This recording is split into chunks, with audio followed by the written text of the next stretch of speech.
KP Fabian ചേരുന്നുണ്ട്, നയതന്ത്ര വിദഗ്ധനാണ്. നമസ്കാരം സാർ. ഈ യുദ്ധം അത് കൊടുമ്പിരി കൊള്ളുകയാണ്. പക്ഷെ നമ്മൾക്ക് അറിയുന്ന വിവരങ്ങൾ വെച്ചിട്ട് പാകിസ്ഥാൻ നിലംപരിശായിരിക്കുകയാണ്. പാകിസ്ഥാന് ഇനി ഒരു സൈനിക തലത്തിലൊരു ഉരസലിന്, ഇന്ത്യയെ മൊത്തൊരു സൈനിക തലത്തിലുള്ള ഒരു ഉരസലിന് കഴിയും എന്ന് കരുതാമോ? നമസ്കാരം. എന്റെ അഭിപ്രായത്തിൽ ഒരു യുദ്ധം തുടങ്ങിക്കഴിഞ്ഞു ഇന്ത്യയും പാകിസ്ഥാനും തമ്മിൽ.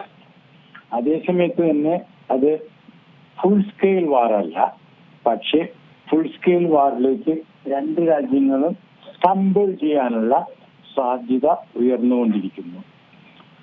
താങ്കൾക്ക് അറിയാമായിരിക്കാം, ബോർഡർ ഡിസ്ട്രിക്ട്സില് സ്കൂളുകൾ അടച്ചിട്ടുണ്ട്, എയർപോർട്ട്സ് അടച്ചിട്ടുണ്ട്, പിന്നെ പൂഞ്ചില് ഒരുപാട് നാശം അവർ ഷെല്ലിംഗ് കൊണ്ട് വരുത്തിയിട്ടുണ്ട്. ജമ്മുവിൽ ഇന്നലെ പവർ കട്ടൊക്കെ ഉണ്ടായിരുന്നു. അപ്പോ ഇന്ത്യക്ക് പാകിസ്ഥാനേക്കാളും കൂടുതൽ ശക്തി മിലിറ്ററി തരത്തിലും എക്കണോമിക് ലെവലിലും ഡിപ്ലോമാറ്റിക് ലെവലിലും ഉണ്ട്. തന്നെയുമല്ല, വേറൊരു പ്രധാന കാര്യത്തിലും ഇന്ത്യക്ക് കൂടുതൽ ശക്തിയുണ്ട്. അതായത് ഇന്ത്യക്ക് ഒരു ലീഡർഷിപ്പ് ഉണ്ട്, അത് സ്റ്റേബിൾ ആണ്. ആ ലീഡർഷിപ്പിനെ ഇന്ത്യയിലെ എല്ലാവരും, സിറ്റിസൺസ് എല്ലാവരും സപ്പോർട്ട് ചെയ്യുന്നു. അതല്ല പാകിസ്ഥാന്റെ കാര്യത്തിൽ. എന്നാലും നമ്മൾ മനസ്സിലാക്കേണ്ടത്, പാകിസ്ഥാന് എക്കണോമിക് ഡിഫിക്കൽറ്റീസ് ഉണ്ട്. IMF-ൽ നിന്ന് പണം കിട്ടണം. പക്ഷേ പാകിസ്ഥാൻ ആർമിക്ക് വലിയ ഫിനാൻഷ്യൽ ഡിഫിക്കൽറ്റീസ് ഒന്നുമില്ല. കാരണം പാകിസ്ഥാൻ ഒരു ഓക്യുപ്പൈഡ് കൺട്രിയാണ്. ഓക്യുപ്പൈഡ് ബൈ ആര്? Occupied by it's own military. So അതുകൊണ്ട് പാകിസ്ഥാൻ മിലിറ്ററിക്ക് ചില കഴിവുകളുണ്ട്, അത് നമ്മൾ ഒരിക്കലും മറക്കരുത്.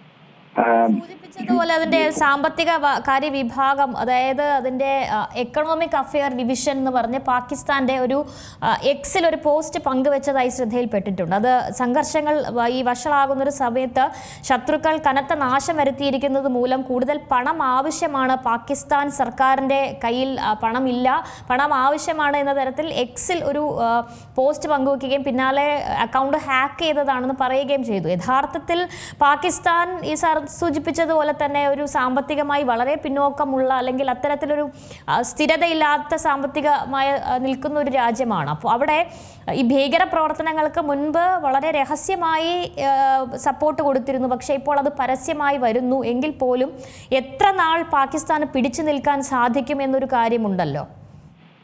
തീർച്ചയായിട്ടും നല്ല ചോദ്യമാണിത്. ഞാൻ നേരത്തെ പറഞ്ഞതുപോലെ ഒരു ഫുൾ സ്കെയിൽ വാർ ഉണ്ടാവുകയാണെങ്കിൽ 2-3 ദിവസത്തിനകം ഇന്ത്യയുടെ മിലിറ്ററി സുപ്പീരിയോറിറ്റി എവിഡന്റ് ആവും. അതിനെപ്പറ്റി യാതൊരു സംശയമില്ല.